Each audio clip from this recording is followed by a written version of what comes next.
Na aula passada, nós fomos até o jejum de Daniel, falamos de Gabriel e falamos da oração de Daniel, né? Então, nós chegamos nesse ponto. Só para a gente, então, recapitular, vamos mais uma vez aqui ver o resumo de Daniel 9, só para a gente não se perder, tá? Então, Dario, filho de Xerxes o Medo, a gente já falou sobre isso, sobe ao trono babilônio. Daniel, no primeiro ano do reinado dele, se refere à profecia de Jeremias, aliás, trono babilônio, o trono da Pérsia, né? Na verdade, o trono babilônio no sentido de que era a região, né, da Babilônia. Daniel, no primeiro reinado dele, se refere à profecia de Jeremias sobre os 70 anos de desolação de Jerusalém. Ele suplica com jejum, pano de saco e cinzas. Daniel faz oração admitindo a culpa do povo, seus líderes e antepassados. Ele pede ao Eterno que tenha misericórdia de Jerusalém e do templo, atentando para sua desolação. Gabriel aparece voando rapidamente na hora do sacrifício da tarde para dar entendimento a Daniel. Ele diz que a oração foi ouvida e dá a seguinte mensagem: 70 semanas foram dadas para que o povo parasse de pecar e ungisse o Santo dos Santos. Então, assim, Daniel, né, vamos lembrar, Daniel estava estudando, Jeremias estudando sobre o fato de que Jeremias havia dito que 70 anos seriam dados e haveria juízo, executaria-se juízo sobre a Babilônia. Porém, e depois disso, o que viria? O que aconteceria? Seria essa justamente a dúvida do público que lia o livro de Daniel, lembrando que esse público que lia Daniel estava vivendo na época da ocupação seleucida e do começo da revolta dos Macabeus. Então, lembrando, o povo de Judá foi levado cativo por Babilônia, depois a Pérsia vem e derruba a Babilônia, toma a Babilônia e permite que o povo judeu volte do exílio para a terra de Judá e reconstrua a província de Judá, que fica como um estado vassalo da Pérsia. Mas eles tinham uma relação favorável, amistosa. Em seguida a isso, vem Alexandre o Grande, de uma maneira avassaladora, né? Alexandre, que era da Grécia, e domina praticamente tudo que se tinha notícia da principal região ali do mundo na época. Tá? Mas Alexandre morre prematuramente e os seus generais, no momento, vamos dizer assim, de disputa de sucessão, dividem o seu reino em 4 partes. A parte do reino de Alexandre o Grande, né? Alexandre o Grande havia dominado a Pérsia, ele havia derrotado os persas. Então, a parte do reino de Alexandre o Grande que, vamos dizer, ficava ali a região do Oriente Médio, né, mais ao norte, ficou na mão dos Seleucidas, né, dos generais que eram de origem ali síria, tá? Portanto, eram os greco-sírios. E mais abaixo ficou os Ptolomeus, né, com os Ptolomeus, que eram, vamos dizer, já generais de origem egípcia, tá? Então você tinha essa configuração. E houve disputa, houve luta, né, briga entre esses reinos que vieram do reinado de Alexandre o Grande. E no meio disso tudo estava a província da Judéia, que passou ao governo da Grécia. A Grécia, vamos dizer assim, culturalmente não era vista de maneira muito favorável pelo povo judeu, porque já era uma cultura muito liberal, muito politeísta, etc. A Pérsia já tinha um certo dualismo, tinha uma cultura mais de Oriente Médio, então era mais favorável. Né? E aí o que acontece? Nós temos então a situação, né, de que o povo estava ali, né, mas a Grécia, bem ou mal, vamos dizer assim, não houve uma vamos dizer assim, um grande problema. Né? Houve problemas, mas não houve um grande problema, né? Uma grande destruição, massacre ou coisa do gênero, quando dessa época. Num primeiro momento, os Seleucidas foram favoráveis. Antíoco Epifânio era favorável ao povo judeu. Só que o que acontecia? Além das brigas internas, né, por conta do poder dentro do próprio povo judeu, a corrupção do sacerdócio, né? O que acontecia? Se alguém queria ser sacerdote, naquela época, tentava fazer o lobby com a nação dominante. E a nação dominante, então, ia lá e intervia. Isso era, vamos dizer assim, né? Isso acontece em qualquer colônia ou província vassala, isso é nítido. Tá? Então, aconteceram muitos problemas dessa natureza na época de Antíoco Epifânio. Antíoco Epifânio desce para guerrear contra quem? Os Ptolomeus. Então, ele desce, né, para guerrear contra os Ptolomeus. Tinha até um mapinha, acho que eu vou até colocar de novo aqui.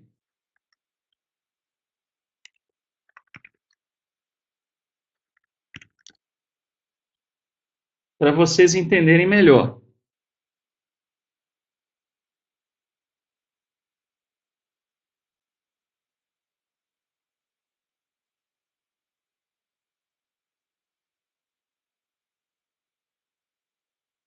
No fim, é todo mundo dominado pelo Império Romano, né? Pelo nascente Império Romano. Mas já até tinha aqui o mapa, eu peguei por besteira. Vamos lá. Então tá aqui o mapa. Lembrando, tá? Tá aqui Antíoco Epifânio. Ele desce para fazer guerra contra os Ptolomeus. O que ele desce para fazer guerra com os Ptolomeus, ele passa, obviamente, pela região de Israel. Como foi uma guerra muito dura e gerou muito prejuízo, ele volta passando a ripa na população. Se você acha que governante passar ripa na população é algo que acontece especificamente no Brasil ou mais recentemente, você está redondamente enganado. Né? Isso é mais velho do que andar de costas. Né? Então, o que acontece? No que ele passa pela região aqui, né, do Oriente Médio, ele vai e pilha Jerusalém, e pilha o templo. E nisso ele gera uma revolta civil que talvez até nem ele tenha previsto que iria acontecer. Tá? E aí, o livro de Daniel é escrito no meio dessa bagaça, no meio dessa insurgência. Tá? Estava acontecendo, né, começando a revolta dos macabeus. Tá? E o povo judeu perplexo, porque começou a Jerusalém ser destruída de novo. Né? E o povo judeu, de novo? Né? Como assim? Não tinha sido profetizado, né, que a gente voltaria e teria uma reconstrução? Né? E aí? E é justamente esse dilema que o autor de Daniel está tentando sanar e mostrar para o povo. Tá? Então, como é que ele faz isso? Bom, vamos lá. Então, agora a gente vai para o conteúdo da aula de hoje.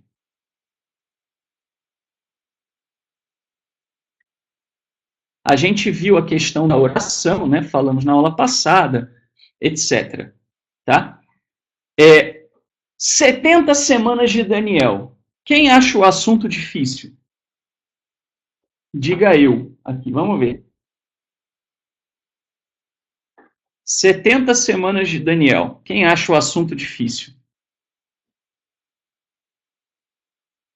Pois é. Vocês vão ver o seguinte: 70 semanas de Daniel, pessoal, era para ser ridiculamente fácil e simples. Só se tornou complexo por causa de grupos religiosos posteriores que, vamos dizer assim, procuraram tentar justificar as suas crenças nas 70 semanas de Daniel. Né? O que mais tem é religião enfiando coisa doida no meio do assunto das 70 semanas de Daniel. Tá? Mas vamos lá. Vamos lembrar o seguinte aqui, ó. Cronologia, tá? Profecia de Jeremias sobre a queda da Babilônia, tá? A profecia foi 621 antes da Era Comum. Começo da punição de Judá, 605 antes da Era Comum, com Nabucodonosor, né, da Babilônia, cercando a cidade, começando a guerra. Tá? O povo judeu vai ser exilado em 697 a 581 antes da Era Comum. Tá? 539, Ciro da Pérsia, né, portanto, nós estamos falando, né, de cerca de quase 70 anos depois, né, ele conquista a Babilônia e ele vai ver os judeus de forma favorável. Então, o calvário judaico, né, não chama assim, durou cerca de 70 anos. Tá? É o que a gente sabe. Muito bem. O que acontece?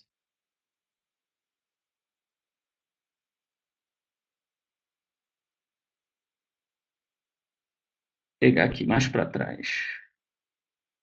Desculpa, é que hoje o PDF é grande. Então vamos lá. O assunto das 70 semanas parece complexo, mas é ridiculamente simples. Vocês vão ver. Primeiro, o que significa 70 semanas? Tá? Para você, para mim, nós não temos o hábito de falar de semana de ano. A gente, quando fala de semana, a gente fala de dia. Um conjunto de 7 dias, né, são uma semana. Porém, na cultura bíblica, na cultura semita, tá? Semana era um conjunto de 7. E existiam 2 tipos. Tinha semana de dia e tinha semana de ano. Se você ler lá em Levítico 25, 8 a 10, também contarás 7 semanas de anos. Falando do jubileu, né? Não tem nada a ver com as 70 de Daniel, tá? Deixando claro. 7 vezes 7 anos. De maneira que os dias das semanas de 7 semanas de anos te serão 49 anos.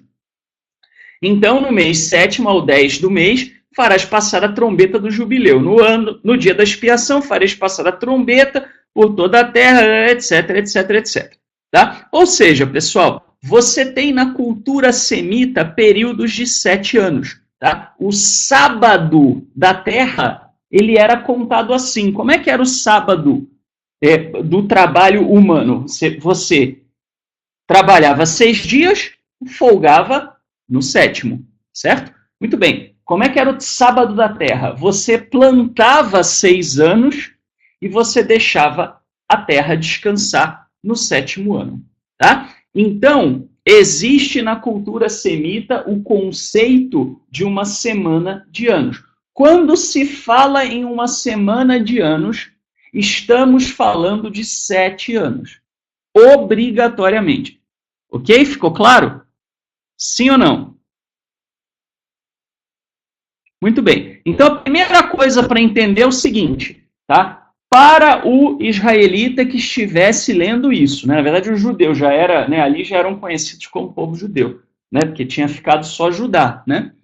Então, assim, para o povo judeu, lendo isso, tá? O povo que lesse isso, que lesse lá 70 semanas, eles iam entender semana como, né? Semana de ano. Então, ele está falando de conjuntos de 7 anos. Tá? O 7 na cultura semita, ele é importante porque ele é um ciclo completo. Né? Você tem isso em várias coisas, o ciclo da semana, né? O ciclo dos anos, etc. Tá? Muito bem, então também quando se fala de um período de 7 anos, se fala de uma fase, uma dada fase. Tá? Muito bem, vamos lá. O que acontece?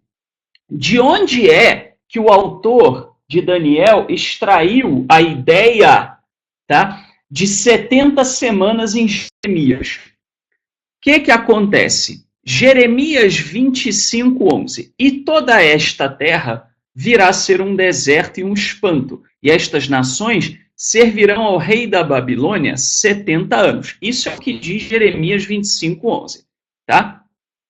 O texto em particular, tá, que é 70 anos, eu coloquei aqui, ó, Shevuim Shana, tá? Então, Shevuim Shana, literalmente 70 anos, tá?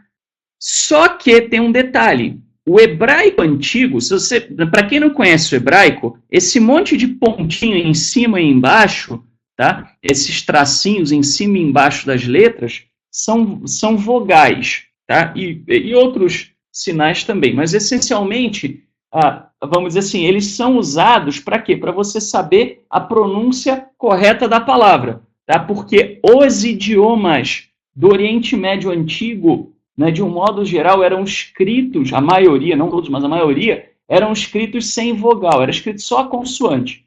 A vogal você captava pelo contexto, tá? Da mesma maneira é hoje no hebraico moderno, tá? Então, assim, quem escreveu o livro de Jeremias, né, escreveu isso aqui assim, ó, tá?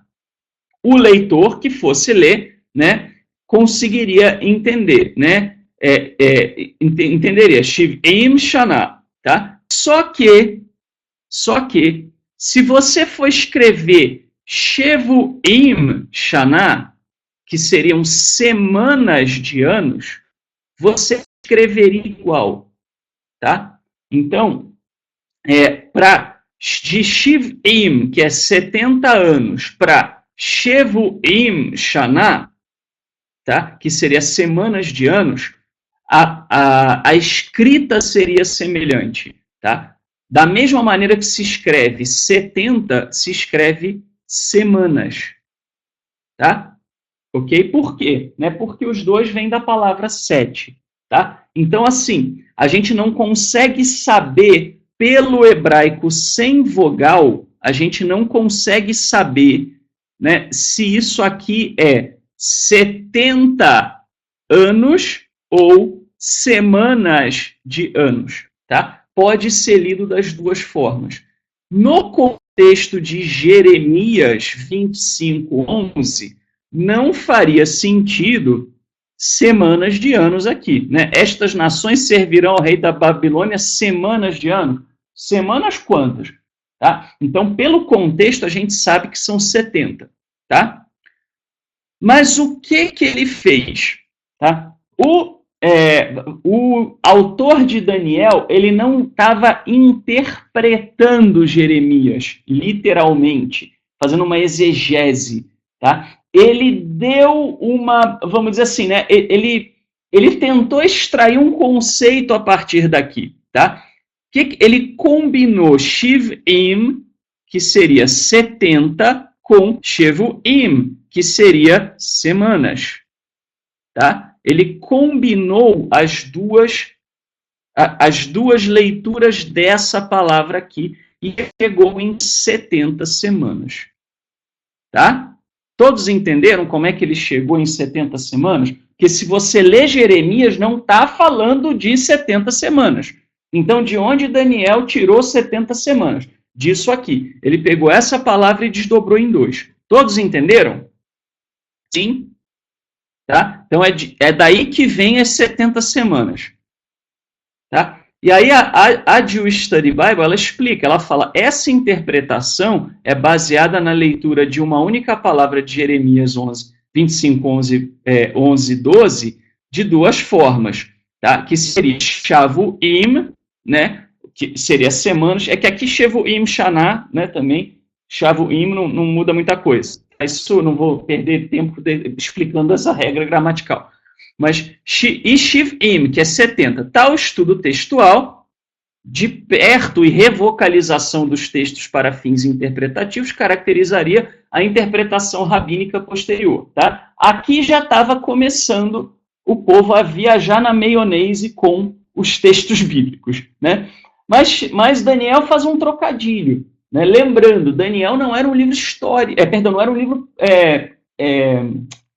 profético, tá? Ao contrário do que as pessoas pensam. Né? Ele é uma obra poética, ele era uma narrativa histórica, né? Quer dizer, não era bem histórico, né? Vamos dizer, mas Daniel é uma narrativa escrita em código com o objetivo de incentivar as pessoas a permanecerem fiéis durante o período da perseguição seleucida. Tá? O que Daniel, então, vai fazer? Tá? Vamos ler. Nós vamos ter o seguinte. Então, aqui em Daniel. Chegou lá Gabriel, né, depois que Daniel se debulhou em lágrimas. A gente já falou de Gabriel. Eu estava ainda falando, proferindo minha oração, confessando meus pecados e os pecados do meu povo Israel, apresentando minha súplica, né, quando veio Gabriel, etc., ele veio, né, falou, Daniel, saí para vir te instruir em inteligência. desde o começo da tua súplica, etc. Aí aqui no 24 começa o texto que a gente quer, tá? 70 semanas, então ele tirou desse trocadilho aí com a mesma palavra que pode ser lida, Shevuim ou Shivim, tá? 70 semanas foram fixadas para o teu povo e a tua cidade santa para fazer cessar a transgressão e lacrar os pecados, para expiar a iniquidade e instaurar uma justiça eterna, para sigilar visão e profecia para ungir o santo dos santos. Pergunto para vocês, 70 semanas é quanto tempo? 70 semanas é quanto tempo?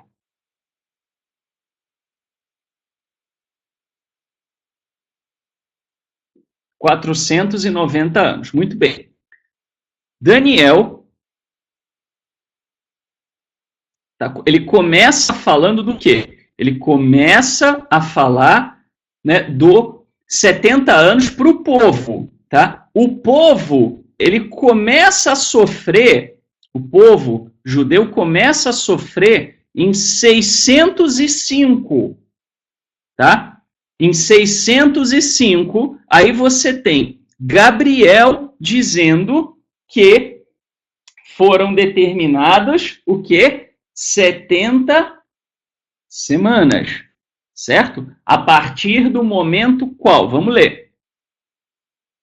Então, ó, 70 semanas foram fixadas para o teu povo e para a cidade santa para fazer cessar a transgressão e lacrar os pecados, para expiar a iniquidade. Ou seja, está falando da restauração de Jerusalém aqui. Se é a restauração de Jerusalém, tá? Ela vai começar por aqui, ó, 539, tá? Mais ou menos. Então, pessoal, no mínimo, né, vamos dizer assim, na melhor das hipóteses, né, a gente poderia ter 605, né, menos 490, tá? Então a gente teria o quê? Aproximadamente, teria quanto? 605 menos 490. Aproximadamente uns 115, né? Se a gente for falar do ano de Joaquim, né, se começou na profecia lá de Jeremias, mandando o povo não fazer o que estava fazendo, tá? E já falando da Babilônia, você pode ainda dar uma lambuja aqui, colocar mais uns 16 anos aqui nessa conta, você vai lá para 121 antes da Era Comum. Agora, fala para mim, como é que raios isso aqui pode se referir ao primeiro século?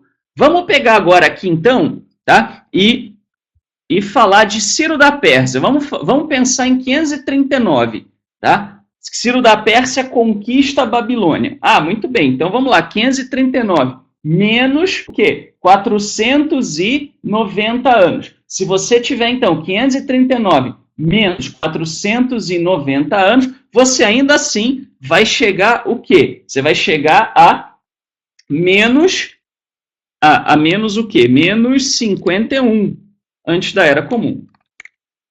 Tá? Se você vai chegar em menos 51 antes da Era Comum, como é que é primeiro século? Fala para mim.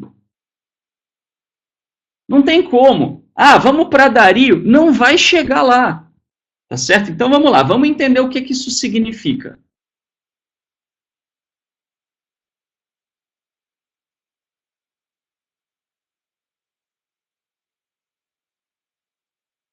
Deixa eu voltar um pouquinho aqui.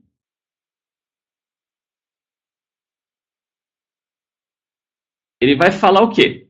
70 semanas foram fixadas para o teu povo, tua cidade santa, para fazer cessar a transgressão e lacrar os pecados, expiar a iniquidade e instaurar uma justiça eterna para te dar visão e profecia para ungir os santos, ungir o santo dos santos. Muito bem. Vamos falar da unção dos santos, tá? Quando que ocorreu a unção do santo dos santos? Vamos lá. Se a gente pegar o livro de Macabeus, tá? Vamos ler Macabeus. Se você não ler Macabeus, né, aqui a gente vai ler primeiro a Macabeus, você nunca vai entender Daniel. Então vamos ler e vamos entender. Por isso, no ano seguinte, ele recrutou 60.000 homens escolhidos e 5.000 cavaleiros com o objetivo de subjugar os judeus. Entraram na Idumeia e acamparam em Betsur, mas Judas saiu para enfrentá-los com 10.000 homens. E ao ver tão poderoso exército, ele orou dizendo: Tu és bendito, ó Salvador de Israel. Falando de Judá, o Macabeu.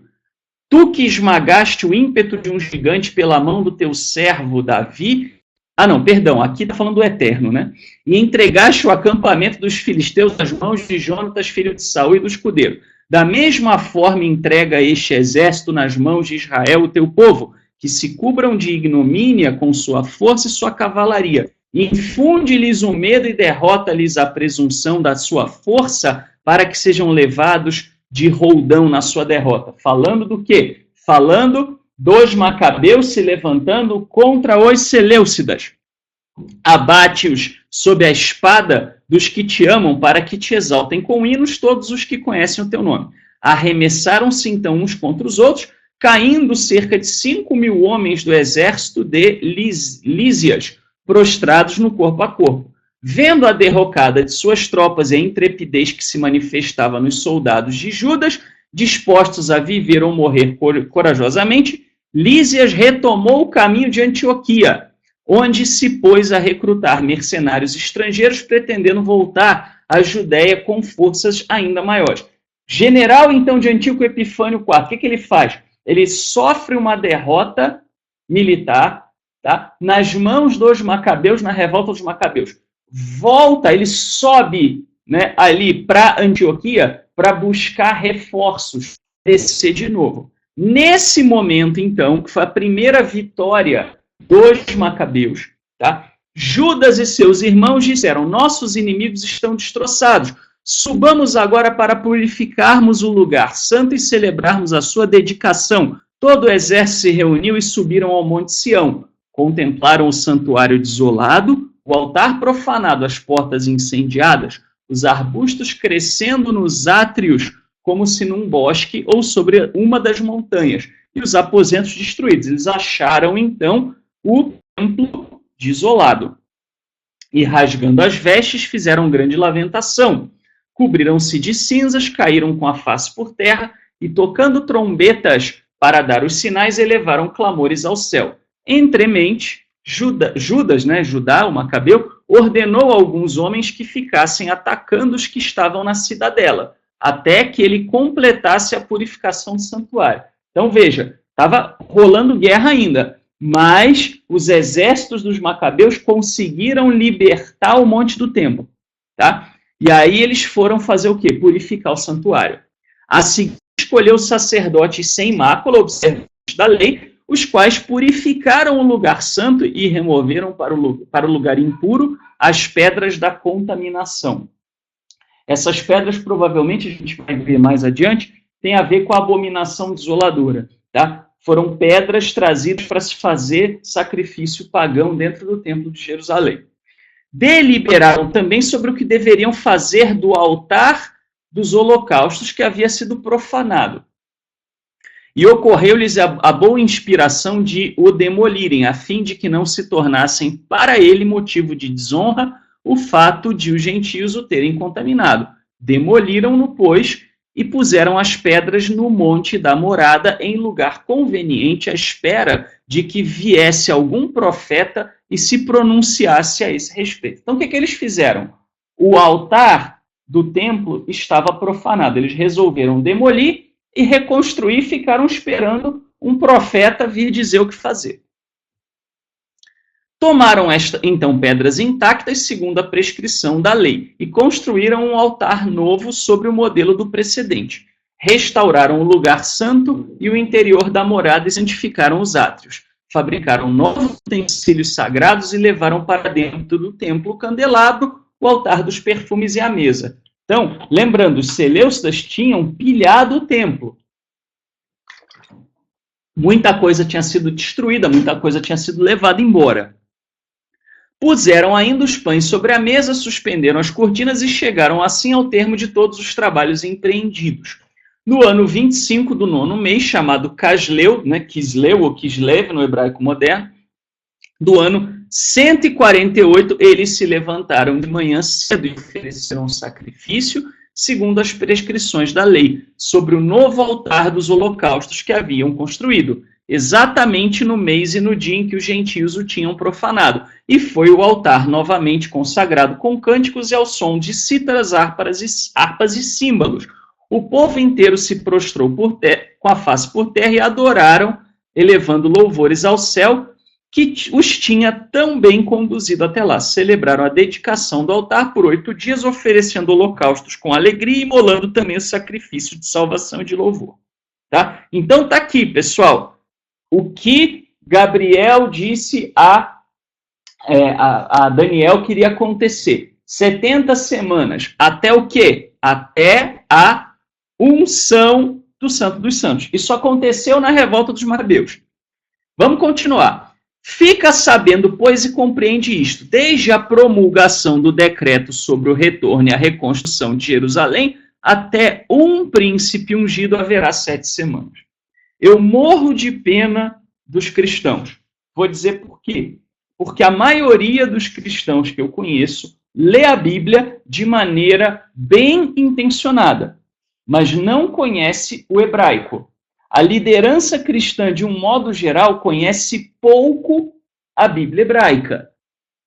E aí você tem traduções erradas que fazem as pessoas acharem que a sua convicção religiosa está sendo ratificada e muitas vezes não está. Tá? Olha o problema aqui, ó. Muita gente lê Daniel, né, na Almeida. Olha o que Daniel 9:25 diz na Almeida. Sabe e entende, desde a saída da ordem para restaurar e para edificar a Jerusalém até o Messias, o príncipe, haverá 7 semanas. Ah, tá aqui, ó. Como é que o judeu cego não vê que está falando do Messias, o príncipe, aqui em Daniel? Quantas pessoas não pensam assim? Né? Só que tem um problema. Qual é o problema? O problema está no hebraico. Tá? O hebraico, ele não fala, ele não diz, tá? Ele não diz o Messias, com M maiúsculo, tá? Ele diz um ungido, tá? Não é aqui uma referência messiânica, não é aqui uma referência ao ungido filho de Davi. Mashiach, o termo Mashiach, que é traduzido como Messias, né, na realidade a melhor tradução é ungido, é usado na Bíblia hebraica para se referir a sacerdote, para se referir a profeta, para se referir ao povo de Israel inteiro, para se referir a rei estrangeiro, Ciro da Pérsia, em Isaías 45, o meu ungido. Né? Literalmente o texto hebraico diz o meu Mashiach. Tá? Agora, quando se fala do Messias davídico, tá?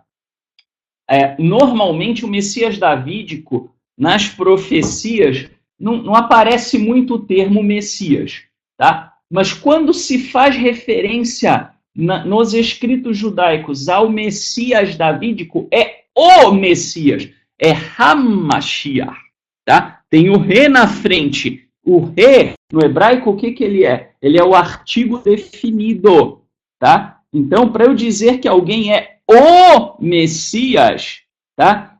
Para eu dizer ele é o Messias, eu teria que dizer Hu Hamashiach, tá? Agora, para dizer ele é um ungido, eu diria Hu Mashiach, tá? Eu não botaria o Ha na frente, que é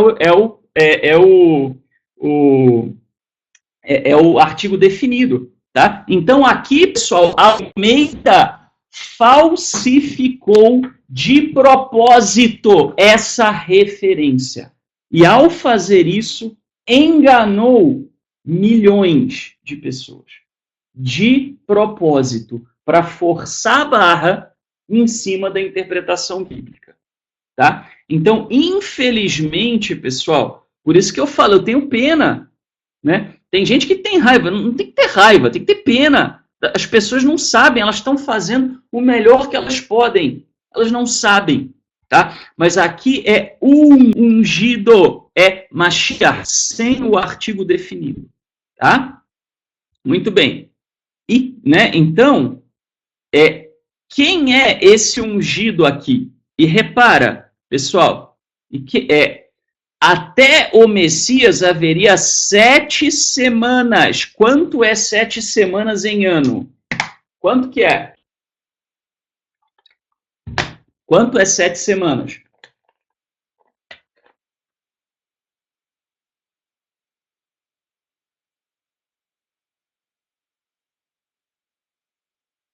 Não, 70 não, 7. 7, só 7. 49 anos. Muito bem. Então, nós estamos falando, ó, do fim do exílio. Tá vendo? Ó, o exílio babilônio, ele vem aqui, ó.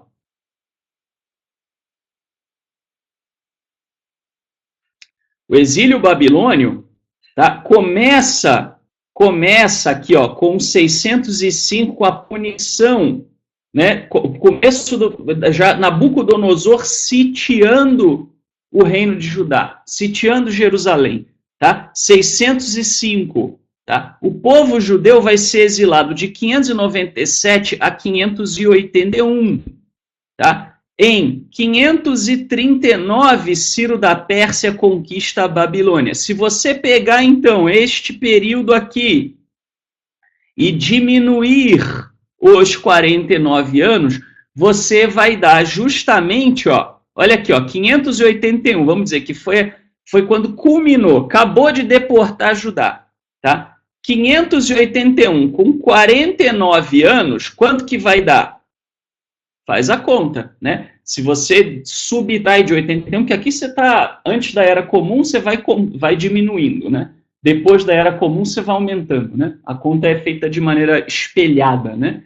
Então, assim, aqui, 49 anos, nós estamos falando de quanto aqui? De quanto? Se você, né, você está falando de 542, né, aproximadamente, tá? Antes da Era Comum, tá? Aproximadamente isso aqui, tá? Ou seja, é justamente quando o povo judeu começa a voltar por conta vamos dizer, das benesses da Pérsia, que conquistou Babilônia, tá? Muito bem. Claro, né, pessoal, essas datas também são um pouquinho aproximadas. A gente tem uma certa dificuldade com a data exata, né, de eventos que aconteceram 2.700 anos atrás, tá? A gente fala por volta de, né, vamos dizer, 590, 580, pode ter sido um ano a menos, um a mais, 2 aqui, 2 ali, tá? Mas a essência do lugar está aqui, ó, tá? Tá na volta do exílio babilônico. É aí que esse ungido viveria, tá? Então, quem é esse ungido? Não pode ser Jesus, com todo perdão e respeito aos meus amigos cristãos. Não estou aqui falando contra o cristianismo. O que eu estou dizendo é, a Bíblia Almeida falsificou o troço. Não pode ser uma referência messiânica aqui, tá certo? Não pode ser por causa do Hamashiach. Não pode ser também uma referência a Jesus, porque você está falando de 540 antes da Era Comum. Você está falando de mais de meio milênio antes da época em que Jesus teria vivido. Não pode ser uma referência a Jesus aqui, tá? E isso não tem nada a ver com crença. Nós estamos falando de leitura, de interpretação de texto, tá? Então, quem é esse ungido, né, que está aqui? Vamos lá. Quando que foi dada a ordem da restauração? Ó? No primeiro ano de Ciro, Ciro, rei da Pérsia. O que é o primeiro ano? O primeiro ano desde que ele conquistou a Babilônia, 539, mais ou menos, aproximadamente. Para que se cumprisse a palavra do Eterno pela boca de Jeremias, despertou o Eterno Espírito de Ciro, rei da Pérsia, o qual fez passar pregão por todo o seu reino, como também por escrito, dizendo: assim diz Ciro, rei da Pérsia, o Senhor Eterno, o Senhor Eterno dos céus, me me deu todos os reinos da terra e me encarregou de lhe edificar uma casa em Jerusalém. Tá? Das duas, uma. Ou esse ungido é o próprio Ciro, que é chamado de ungido, tá? Em Isaías 45. Então, ou é o próprio Ciro da Pérsia, esse ungido, ou, se for uma referência a um ungido estrangeiro, se for uma referência a um ungido judeu, a um governante judeu, a Zorobabel. Tá? Zacarias 3, 8 até 4, 7 a 9. Houve, pois, Josué, sumo sacerdote. A época de Zorobabel, né, Josué era o nome do sumo sacerdote. A duplinha Josué e Zorobabel é quem começa, né, a fazer o retorno das atividades culticas em Jerusalém. Isso vai ser concluído por Esdras e Neemias depois, né? Tu e teus companheiros que se assentam diante de ti, porque são homens portentosos, eis que farei vir o meu servo, o renovo. Tá? Então, aqui é uma referência a Jesus. Com todo respeito aos cristãos, continua lendo o texto, vamos ver quem é o renovo. Quem és tu, ó grande monte, diante de Zorobabel, tornar-te-ás uma campina, porque ele trará a pedra angular com aclamações. Graça, graça a ela, a palavra do Eterno veio novamente a mim, dizendo, as mãos de Zorobabel têm lançado os alicerces desta casa. Também as suas mãos a acabarão, para que saibas que o Senhor dos Exércitos me enviou a vós. Tá? Então, aqui, pessoal, né, se a gente olhar depois, então, em Esdras, então se levantaram Zorobabel, filho de Sealtiel, e ou Josué ou Jesuá, né, porque, na verdade, aqui a forma hebraica, né, a forma aramaica de Josué, de Yehoshua, né, seria Yeshua, né, que é, inclusive, o nome que se supõe que Jesus tenha tido. Mas era um nome comum, aparece no Tanar, tanto Yehoshua quanto Yeshua, como nomes próprios de pessoas comuns ao longo da história. Tá? Era o nome do sumo sacerdote, isso de acordo com o aramaico. No hebraico, provavelmente o nome dele era Josué mesmo. Tá? Filho de Josadaque, e começaram a edificar a casa do Senhor que está em Jerusalém, e com eles os profetas do Senhor que os ajudavam. Tá aqui, ó. Então, esse ungido, até o ungido, ou é Zorobabel, que era tido como um grande ungido, né? Então, aqui o príncipe Nagid seria grande, na verdade. Tá? Não seria necessariamente um príncipe. Príncipe no hebraico é Sar, não é Nagid.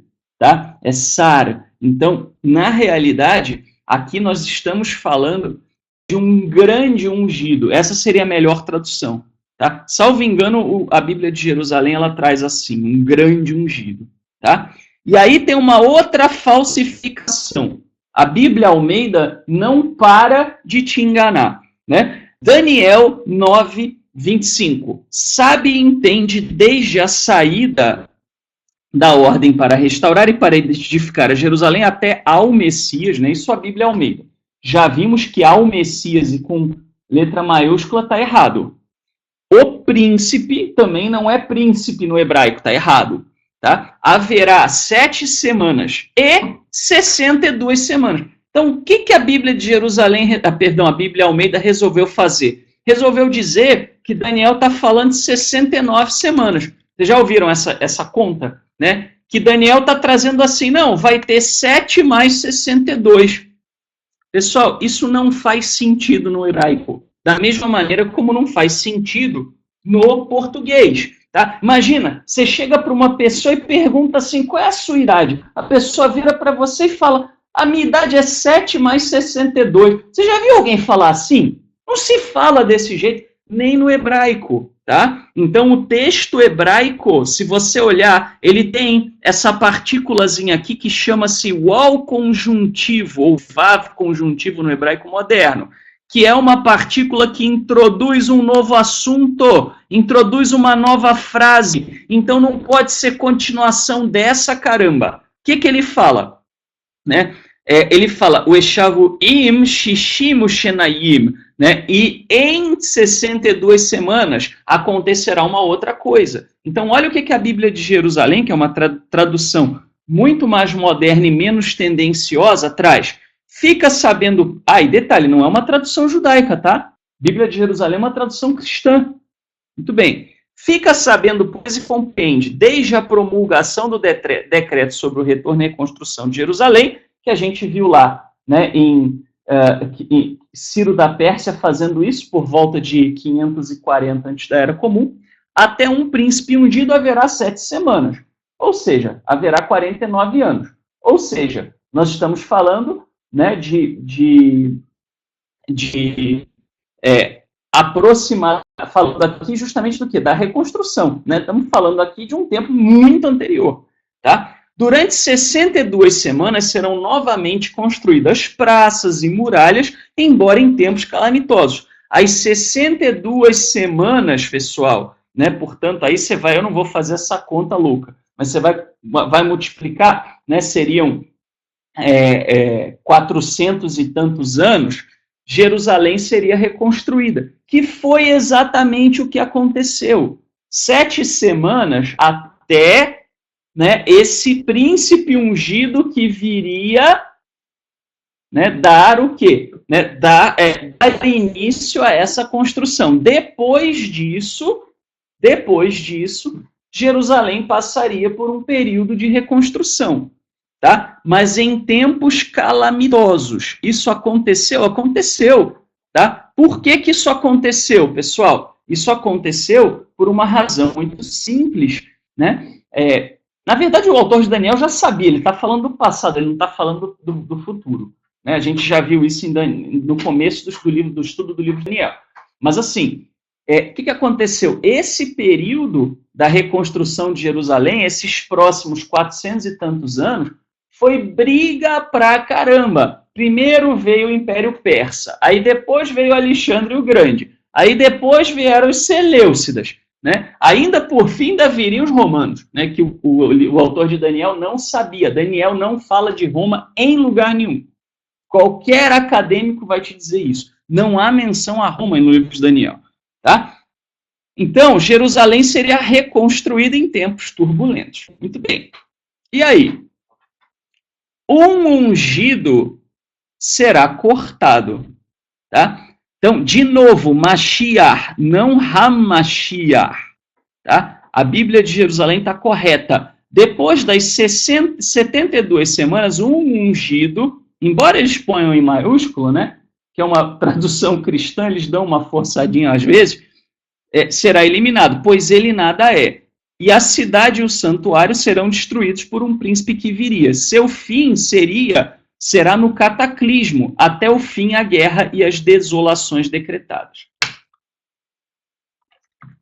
Aqui ele está falando do quê?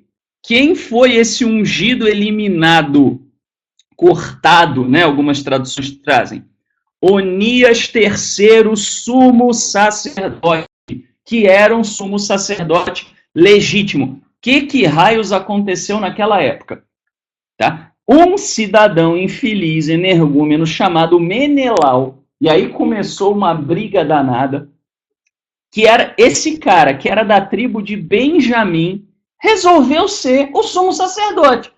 E resolveu assassinar o sumo sacerdote legítimo.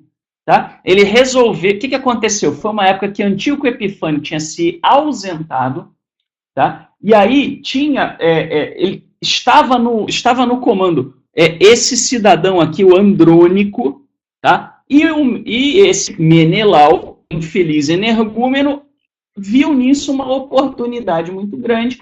Né? Antíoco tinha saído com alguns generais, ficou o Andrônico no comando, e ele resolveu puxar o saco do Andrônico para poder ser sumo sacerdote, e matou o Onias III. Foi isso que aconteceu. Foi o começo das confusões. Tá? Então, Menelau, então, convencido de estar colhendo a ocasião propícia, subtraiu alguns objetos de ouro do templo. Foi ele que começou a profanar aqui, ó. Ele pegou objeto do templo e os deu de presente a Andrônico, além de conseguir vender outros em Tiro e nas cidades vizinhas. O cidadão pilhou o templo, tá? Tendo tomado conhecimento desses fatos, Onias, já refugiado no recinto inviolável de Dafne, situada perto de Antioquia, ele já estava exilado, porque já estava rolando uma série de confusões no templo por conta dessas brigas políticas, tá? Manifestou-lhe sua desaprovação. Onias III se levantou contra. Por causa disso, Menelau, dirigindo-se secretamente a Andrônico, incitava-o a eliminar Onias. De fato, indo visitá-lo e obtida sua confiança com astúcia, Andrônico alcançou que Onias lhe desse as mãos, depois dele mesmo las ter estendido com juramento. Então, Andrônico foi lá, né? O Onias estava escondido, estava buscando refúgio, tá? E o Andrônico, então, vai lá sinalizando, né? Não, tá tudo bem, vem aqui, vamos tomar cerveja, né? Aquele negócio, né? Aquela coisa de, né? Vou dar uma aproximada aí desse cidadão. A seguir, embora despertar suspeitas, convenceu-o a sair do seu asilo. Então, ele convenceu, não, Onias, deixa disso, tá tudo bem, não precisa se esconder não, né? Você é meu brother, aquela coisa. O Onias saiu do esconderijo, o que aconteceu? Imediatamente mandou matá-lo, sem qualquer consideração pela justiça. Tá? Então, por causa do sumo sacerdote legítimo Menelau, ele mandou matar o Onias. Né? Na verdade, aqui não seria pelo, né? Seria amando de. Né? A frase não ficou, vamos dizer assim, né? Muito bem comunicada. Mas foi amando do Menelau, que era da tribo de Benjamim, pior ainda, né? Depois da reconstrução, uma nova destruição sob Antíoco Epifânio. Então ele está falando o seguinte, o começo da... Exato, uma traição. Né? Aliás, uma satisfação te ver de novo, viu, Nilva? Que bom te ver aqui. Né? Um grande abraço para você. Então vejam, aqui, pessoal, é o seguinte, vejam vocês aqui, ó, tá? Onias já não era nada, ele já estava exilado, tá? E o Menelau ainda mandou matar, tá? E logo depois veio o quê? Justamente a destruição. Pouco tempo depois foi que o Antíoco Epifânio resolveu passar a ripa, tá? Então, por isso que vai falar que ele fez uma aliança por um tempo. Por um tempo, ele estava de boa com o povo judeu, tá? Muito bem. Então, ele confirmará uma aliança com muitos durante uma semana. Uma semana, 7 anos. Né? Aqui, tem gente que toma como literal que foram 7 anos de paz com o Antíoco Epifânio. Tá? Quer dizer, foram 3 anos e meio. Né? O Antíoco Epifânio prometeu, fez um acordo de paz de 7 anos. Mas o mais provável, né, é que aqui a referência... a metade da semana, né, esteja levando em consideração aquela ideia semita, né, de uma totalidade de tempo. Então, assim, olha, vai ter uma aliança, né, e no meio da aliança ele vai passar a ripa. E foi o que aconteceu. Fará cessar o sacrifício e a oblação, e sobre a nave do templo estará a abominação da desolação até o fim, até o termo fixado para o desolador. Olha só, pessoal. Vamos lá, não? Assim, abominação da desolação era um termo comum e está escrito em Macabeu. As pessoas ficam tentando adivinhar o que é abominação da desolação. Né? Cada religião faz a sua salada. Está escrito em Macabeus o que é. É só ler. Né? É só ler. Ah, mas Macabeus não é inspirado. Eu não estou falando que Macabeus é inspirado. Tá? Mas para você entender os acontecimentos do livro de Daniel, que fala explicitamente do período entre Babilônia, né, e Antíoco Epifânio, se você não lê a história, né, se você não lê o texto histórico, como é que você vai entender? Né? Então você tem que estudar a história. Não interessa se Macabeus é inspirado ou não é inspirado. Essa não é a questão. Tá? Se é bíblico ou não é bíblico. Independente do que for, Macabeus é um livro histórico. Eu não acho que Macabeus seja inspirado, quero até deixar claro. Tá? Mas é um livro histórico. E precisa entender o que é que aconteceu. Tá? Então, olha só o que vai acontecer. No 15º dia do mês de Casleu, né, de Kislev, do ano 145, o rei fez construir sobre o altar dos holocaustos a abominação da desolação. Então, em cima do altar, tá, ele enfiou um ídolo, tá, e pedras, né, vamos dizer assim, de sacrifício. A gente vai ler sobre isso daqui a pouquinho. Também nas outras cidades de Judá, erigiram-se altares e as portas das casas, e nas praças queimava-se incenso. A quem? Quem é que se adorava? Está lá em 2 Macabeus 6:2. Mandou, além disso, profanar o santuário de Jerusalém, dedicando-o a Júpiter Olímpico. Tá? Então, você tem duas divindades que são mencionadas no livro de Macabeus, que eram adoradas, né, pelos Seleucidas e que foram adoradas em Jerusalém com festivais e com dedicação de templo, etc. Né? Um era Zeus Olimpo, né? E o outro era Baco ou Dionísio, né? Tá? Então, que era o filho de Zeus, Olimpo. Tá? Então, essa divindade foi justamente a divindade que foi adorada no templo. A abominação desoladora foi o quê? Foi um ídolo dedicado a Zeus Olimpo, colocado no altar dos sacrifícios. Por isso, né? Por isso que é chamado de abominação desoladora. Tá certo? Ok? Ficou claro? Então, pessoal, reparem como é fácil as 70 semanas de Daniel. Extremamente fácil. Né? Você vai ter o quê? Você vai ter um período de reconstrução, de volta, né, do exílio, reconstrução de Jerusalém, a vinda dos Seleucidas, tá? A profanação, a falsa aliança dos Seleucidas, né? A promessa de paz dos Seleucidas, que é uma promessa descumprida, e depois dessa promessa descumprida, acontecendo o quê, exatamente? Depois dessa promessa descumprida, né? Haverá uma desolação, né? Do quê? Do templo. Até quando? Até o fim, né, da guerra. E aí vem justamente, né, o encorajamento do autor de Daniel, que ele diz o quê? Qual é o objetivo dele? Daniel foi escrito em meio à revolta dos Macabeus, com o seguinte objetivo, de dizer, pessoal, fiquem firmes, depois disso, Antíoco Epifânio será destruído. E foi o que aconteceu.